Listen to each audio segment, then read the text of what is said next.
대림절 두 번째 주일 12월 첫째 주 2부 예배에 오신 여러분을 주님의 이름으로 환영하고 축복합니다. 우리 성경책 가슴에 안고 한 목소리로 선포합니다. 나는 예수님을 구주로 믿습니다. 나는 구원받았습니다. 나는 이 말씀을 믿습니다. 나는 행복합니다. 아멘. 우리는 지금 대림절을 보내고 있습니다. 이 대림절은 높고 높은 하나님의 그 하늘 보좌를 떠나서 낮고 낮은 이 땅 위에 오시는 임마누엘, 우리와 함께 하시는 하나님 예수님을 기다리는 그런 시간입니다. 오늘도 겸손한 마음으로 우리 가운데 말씀으로 오시는 주님을 기다리며 만나는 귀한 시간 되기를 축복합니다. 사도 바울은 제2차 전도 여행 중이던 주후 52년경 자기가 복음을 전해서 개척한 빌립보 교회의 형제들에게 10년 후인 BC 61년 62년경 로마의 감옥에서 편지를 보냅니다. 빌립보 교회는 건강하고 아름다운 교회였으며 바울의 사역을 끝까지 도왔던 교회입니다. 하지만 그 안에 인간관계에 어려움이 있었고 또 그 어려움 때문에 교회가 힘들어하는 그런 부분들이 있다고 하는 그 소식을 듣고 바울이 그들을 권면하기 위해서 편지를 보냈으니 그 편지가 바로 빌립보서입니다. 특별히 오늘 본문은 평소 바울이 빌립보 교회를 위하여 목적을 두고 기도하던 그 중보 기도의 내용을 담고 있습니다. 대림절을 맞이하며 예수님을 기다리는 이 귀한 절기에 오늘 말씀을 통해서 우리가 예수님을 기다리는 사람들은 어떻게 살아야 되는지 오늘 이 말씀으로 우리의 기준을 삼고자 합니다. 첫째로 주님을 기다리는 사람들, 예수님을 기다리는 사람들은 지식과 총명으로 더욱더 풍성한 사랑으로 자라가야 된다라고 하는 겁니다. 자, 따라서 하십시다. 지식과 총명으로 더욱더 풍성한 사랑으로 자라가라.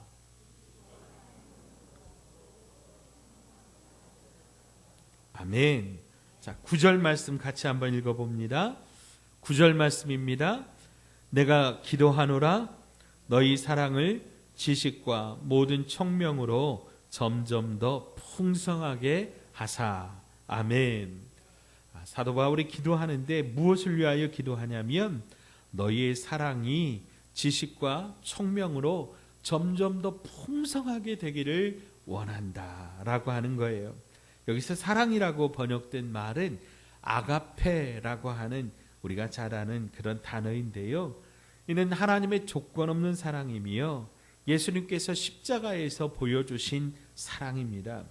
우리가 예수님의 제자라면 예수님의 사랑을 닮아서 우리의 사랑도 이렇게 풍성하게 자라가야 된다고 하는 거예요. 사랑하기는 하는데 주님의 사랑이 아니라 이기적인 사랑이라면 문제가 있습니다. 내가 좋아하거나 나에게 잘해주는 사람, 편한 사람만 사랑하고 나에게 불편한 사람 사랑하지 못한다면 그것은 그리스도인의 사랑이 아니라고 하는 거죠. 특별히 사도 바울은 우리 예수 믿는 사람들의 이 사랑은 자라나는 것이라고 그렇게 말씀합니다. 우리는 하나님의 사랑 안에서 우리의 사랑도 이렇게 자라나야 된다고 하는 거예요. 처음에 아이들은요, 사랑을 줄 모르죠. 그냥 사랑을 받을 줄만 압니다. 그러나 그 상태로 머물러 있으면 안 되지요. 서로 주고 받는 사랑이 되어야 되고, 그리고 나중에는요, 온전히 자기를 내어줄 줄 아는 그런 사랑의 단계로 자라나야 된다라고 하는 거예요. 그런데 바울은 지식과 모든 총명으로 더욱더 풍성하게 된다. 사랑이 지식과 총명을 따라서 더욱더 풍성하게 된다고 그렇게 말씀하는데요. 여기서 말하는 지식은 주님과의 영적인 교제를 통해서 얻어진 경험적이고 영적인 지식이고요. 총명은 통찰력을 의미를 하는데 무엇인가 바르게 판단할 수 있는 그런 통찰력이라고 하는 거예요. 그래서 주님과의 교제를 통해서 영적인 지식과 통찰력을 가지고 우리가 사랑할 때 우리의 사랑이 건강한 사랑이 될 수 있다라고 하는 거죠.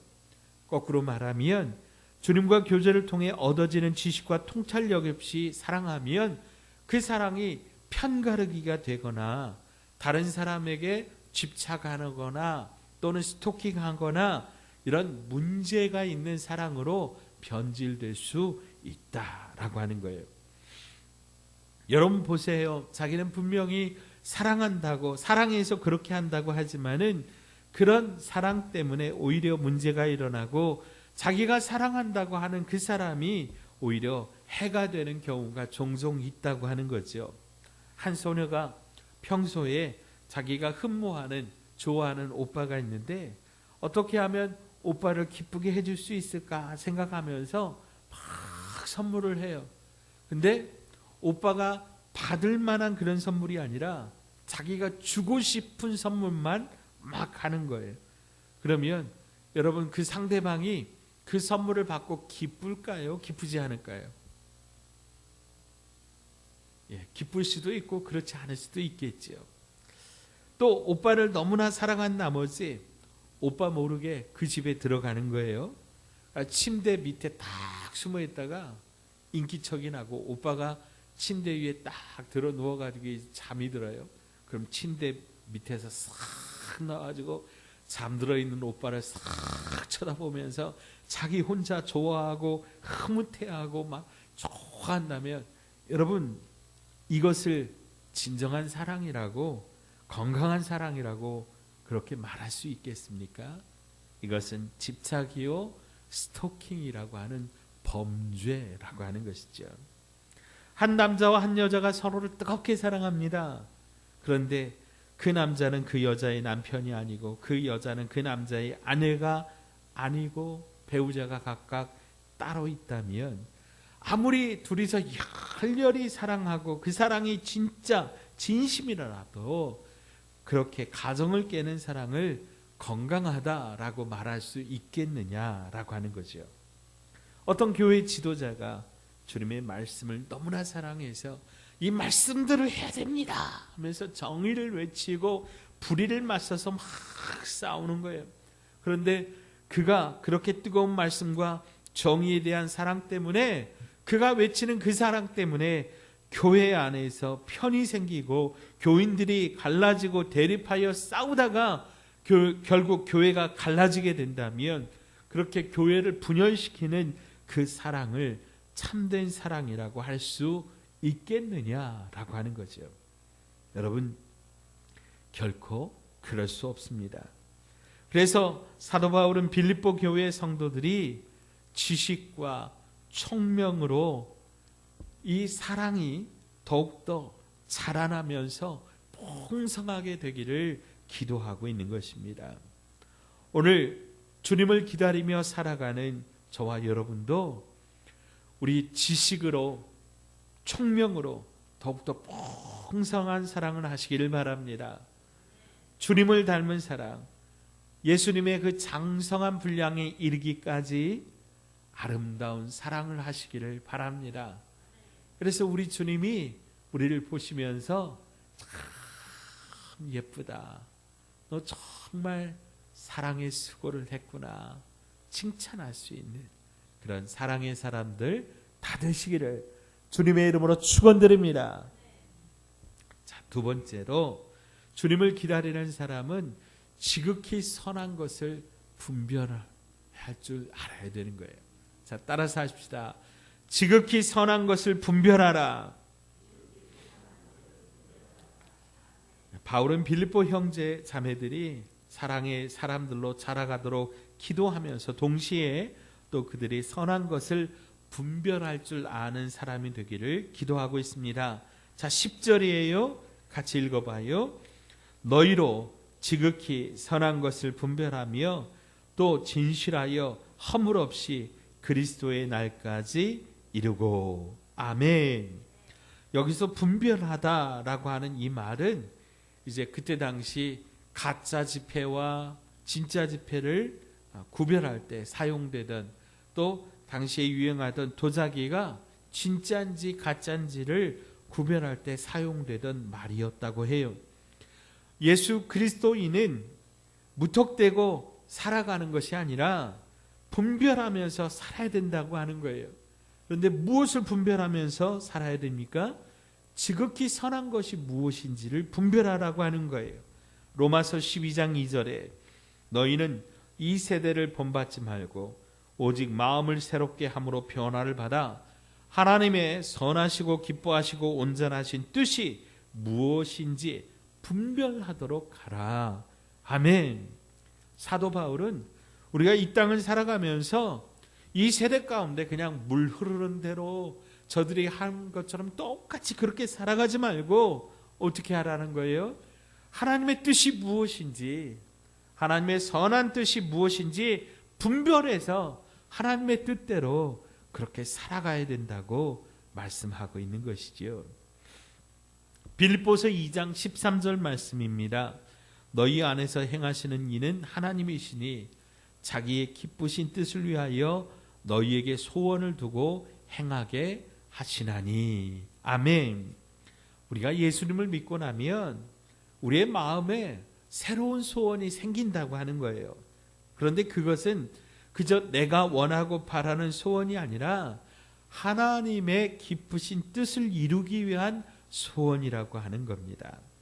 여러분에게 어떤 소원이 있으세요? 가족들 모두 건강하고, 또 자녀들 취업 잘 되고, 결혼 잘하고, 또 결혼한 자녀들에게 태문이 열려서 순산하게 되고 좋은 소식만 들려오게 하옵소서. 여러분 꼭 필요한 일입니다. 그런데 또한 우리가 주님 안에서 주님 앞에 정말 믿음으로 살면 주님께서 마땅히 이런 축복을 주십니다. 그런데 오늘 본문에서 말씀하시는 소원은요, 우리가 이렇게 나조차고 내 인생에서 바라는 그 소원이 아니라 하나님의 기쁘신 뜻을 위하여 우리가 소원하는 소원입니다. 그러면 여러분, 하나님이 진짜로 기뻐하고 원하시는 것은 무엇일까요? 우리 자신에게 그런 질문을 해봐야 되지 않겠어요? 하나님이 나에게 진짜로 원하시는 게 뭘까? 나 혼자 잘 먹고 잘 사는 것, 그거 원하실까? 그것을 넘어선 하나님의 소원이 있지 않습니까? 아마 저는 첫째로 주님께서 가장 원하시는 소원은 영혼 구원이 아닐까, 그렇게 생각합니다. 한 영혼이라도 하나님은 구원하시길 원합니다. 우리를 통해서 한 영혼이라도 주님 앞으로 돌아오기를 원하신다고 저는 믿습니다. 오늘 한 해 12월 첫째 주인데 여러분 통해서 한 사람이라도 예수 믿게 되었는지요? 한 사람이라도 구원받게 되었는지요? 우리 안에 어떤 한 사람을 마음에 품고 그 사람 예수 믿기를 위해서 우리가 중보하고 기도하고 그 사람에게 예수 믿으라고 그렇게 권면하고 함께 신앙생활 열심히 하자고 그렇게 권면해 보셨던 적이 있으신지요? 한 영혼이 구원받을 때 천국에서는 잔치가 열린다고 했으니 여러분, 그 소원을 이루어드리는 저와 여러분 되시기를 주님의 이름으로 축복합니다. 자, 또한 10절 말씀을 자세히 보면 진실하다, 또 허물이 없다라고 하는 단어가 나오고 있는데요, 여기서 진실하다라고 하는 말은 내적인 단순성을 의미하는 말입니다. 여러분, 거짓말을 하면서 속이는 사람 보십시오. 거짓을 말했기 때문에 그 거짓을 덮기 위해서 또 거짓을 말하는 겁니다. 내가 어디서 무슨 말을 했는지 그걸 생각하게 되기 때문에 아주 복잡하게 사는 거예요. 그 사람을 만나면 내가 한 그 거짓말을 내가 그대로 행해야 되기 때문에 그걸 계산하고 그걸 복잡하게 살아야 되는 거지요. 그러나 진실한 사람은 복잡하지가 않아요. 진리를 말하는 거니까. 여러분, 진리는 단순합니다. 진리는 절대로 복잡하지 않아요. 그래서 기쁨이 넘치는 것이죠. 또한 허물이 없다라고 하는 것은 이 외적인 행동을 강조하는 말입니다. 즉 외적으로도 다른 사람들이 걸려 넘어지지 않도록 그렇게 우리 그리스도인들이 행동해야 된다고 하는 거죠.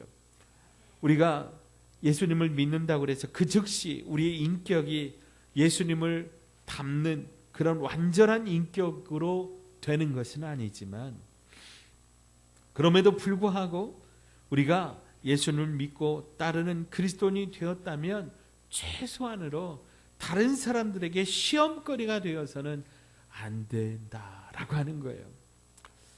요즘에 여러분 이제 코로나 바이러스 중에 오미크론 변이가 일어나서 그것 때문에 전 세계가 지금 심각하게 비상에 처해 있는데, 안타깝게도 우리나라에 이 오미크론 변이를 가지고 들어온 분이 목사님 부부라고 하더라고요.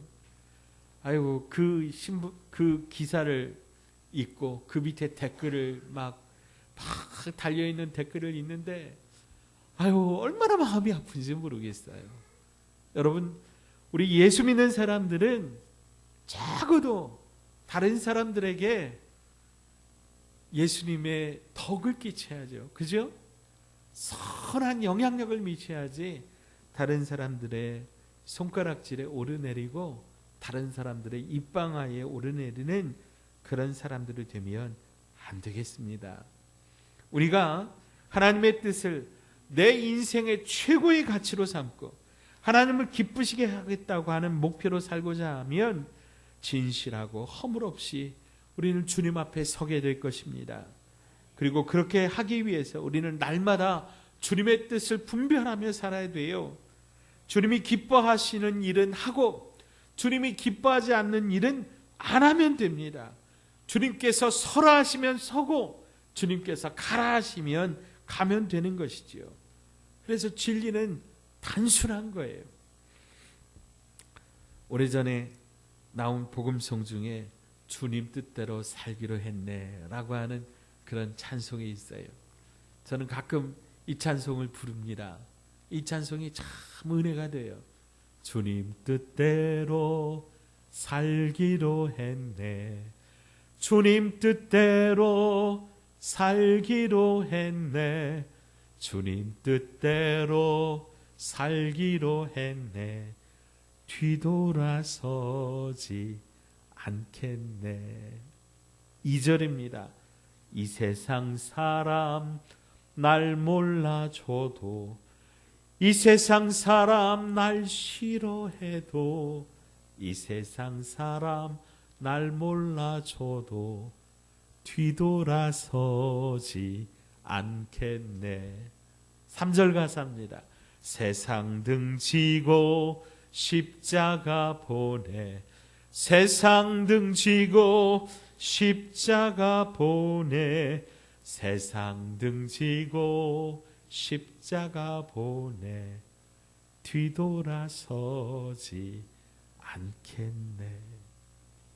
사랑하는 여러분, 우리 주님 다시 오실 때까지 우리 주님 뜻대로 살기로 결단하고, 이 세상 사람들이 날 몰라줘도 세상 등지고 우리 십자가만 바라보는 저와 여러분 되시기를 축복합니다. 축복합니다. 자, 세 번째로 예수님을 기다리는 사람들은 의의 열매를 맺어야 된다라고 하는 거예요. 자, 따라서 하십시다. 의의 열매를 맺으라. 아멘. 삶의 진정한 균형은 사랑하고 분별하며 사는 것인데, 하나님께서 그런 삶을 통해서 결국에 우리에게 기대하시는 것은 무엇이냐라고 하는 거예요. 사도 바울은 바로 그것이 의의 열매를 맺는 것이라고 말씀합니다. 그래서 마침내 우리의 삶이 하나님 앞에 영광과 찬송이 되는 것입니다. 자, 11절 같이 한번 읽어보지요. 11절, 예수 그리스도로 말미암아 의의 열매가 가득하여 하나님의 영광과 찬송이 되기를 원하노라. 아멘. 우리가 예수님을 믿는 이유는 단순히 죽어서 천국 가기 위함이 아닙니다. 물론 우리가 죽으면 천국에 가지요. 하지만 예수님을 믿는 사람들은 지금 이 땅 위에서 사는 동안에도 의의 열매를 맺으며 우리의 존재가 하나님의 영광과 찬송이 되도록 이 세상에서 선한 영향력을 끼치면서 살아야 하는 것입니다. 바로 그것이 지식과 총명으로 풍성한 사랑을 위해 기도해야 하는 이유이고, 또한 하나님이 원하시는 지극히 선한 것이 무엇인가를 분별하면서 우리가 살아가는 이유입니다. 다시 말해서 구원받은 백성들을 향한 하나님의 기대는 선한 열매를 맺는 것입니다. 우리가 구원받은 이유는 선한 일을 하며 살아가게 하려 하시는 겁니다. 선행을 통해서 구원받을 수 있는 사람은 아무도 없지만 구원받은 사람이라면 마땅히 선한 일을 하면서 살아야 되는 것이고, 그리고 그 선한 일이란 단순히 가난한 사람들을 돕는 그 착한 일이 아니라 하나님께서 원하시는 삶을 사는 것인데, 그 하나님이 원하시는 삶, 그것은 우리가 날마다 의의 열매를 맺는 것입니다. 그런데 이것도 결국 우리의 힘으로 되는 게 아니라는 거예요. 오늘 11절 처음 시작이 어떻게 돼요? 예수 그리스도로 말미암아. 의의 근원 되신 예수 그리스도께서 우리로 의의 열매를 맺게 하신다고 하는 거예요. 우리가 그리스도를 바라보면서 날마다 우리 주님 앞에 우리의 삶을 올려드릴 때 예수님이 우리의 삶 속에 의의 열매가 가득하도록 그렇게 도와주십니다. 그래서 우리가 하나님께 영광과 찬송이 되는 존재로 살아가게 되는 것이죠. 어떤 사람이 집을 사서 아주 멋있게 리모델링을 했습니다. 그가 가장 신경 쓴 것은 욕실이었어요. 심지어는요, 수도꼭지로 막 금으로 막 멋있게 이렇게 금 치장을 했습니다. 근데 막상 물을 틀어보니까요, 전혀 물이 나오지 않는 거예요. 이리저리 원인을 살펴보니까 수도꼭지는 바꿨는데 정작 안에 들어있는 수도관과 연결이 안 되어 있더라라고 하는 거예요. 우리가 생명의 근원 되신 예수님을 제쳐놓고 내 힘으로 아무리 의의 열매를 맺기 위해서 노력을 해도요, 이것은 마치 관과 연결되지 않은 수도꼭지처럼 아무리 수도꼭지를 비싼 것으로 황금으로 바꿔도 그 안에서 물이 쏟아지지 않는 것처럼 우리가 예수님과 연결되지 않으면 우리 안에서 나오는 것이 의로운 것이 선한 것이 나올 수가 없다라고 하는 거예요. 왜요? 우리는 본질적으로 진노의 자식들이기 때문에 우리 안에서 나오는 것은 선한 것이 아니라 악한 것이, 음란한 것이, 교만한 것이, 오만한 것들이 흘러나오기 때문이지요. 그래서 우리는 철저하게 우리가 주님과 연결되어 있는지, 생명의 근원 되신 주님과 연결되어 있는지 그것을 우리는 파악을 해야 됩니다. 요한복음 15장 3절에 내 안에 거하라. 나도 너희 안에 거하리라. 가지가 포도나무에 붙어있지 아니하면 절로 과실을 맺을 수 없음같이 너희도 내 안에 있지 아니하면 그러하리라. 아멘. 사랑하는 여러분, 대림절을 맞이하는 우리는 내가 주님과 잘 연결되어 있는지 살펴보아야 됩니다. 그리고 잘 연결되기를 위하여 기도해야 됩니다. 지극히 선한 것을 분별하며 주님께서 다시 오시는 그날에 예수 그리스도로 말미암아 의의 열매를 드리며, 그래서 하나님 앞에 영광과 찬송이 될 수 있도록 우리 함께 기도하며 기대하며 기다리는 저와 여러분 되시기를 주님의 이름으로 축원드립니다. 기도합니다. 하나님 아버지, 주님을 기다리는 대림절에 빌보 성도들에게 보낸 이 사도 바울의 편지를 통해서 우리가 어떤 자세로 주님을 기다려야 하는지 깨닫게 하여 주시니 감사합니다. 주님, 우리의 사랑이 지식과 총명으로 더욱 더 자라나게 하여 주시옵소서. 내가 좋아하고 내가 원하는 사람만 사랑하는 것이 아니라 주님을 닮은 사랑, 나를 내어주는 사랑으로 자라나게 하여 주시고 지극히 선한 것을 분별하여 우리 안에 소원을 두고 행하시는 하나님의 기쁘신 소원을 이루어 드리게 하여 주시옵소서. 주님 뜻대로 살며 뒤돌아서지 않으며 십자가 붙들게 하여 주시옵소서. 그래서 의의 열매를 맺기를 원합니다. 사랑과 희락과 인내와 자비와 양성과 축성과 온유와 절제와 오래 참음에 성령의 열매를 맺게 하여 주시옵소서. 오 주님, 내 안에 계시옵소서. 내 안에 역사하여 주시옵소서. 말씀하시고 다스려 주시옵소서. 예수님의 이름으로 간절히 기도하옵나이다. 아멘.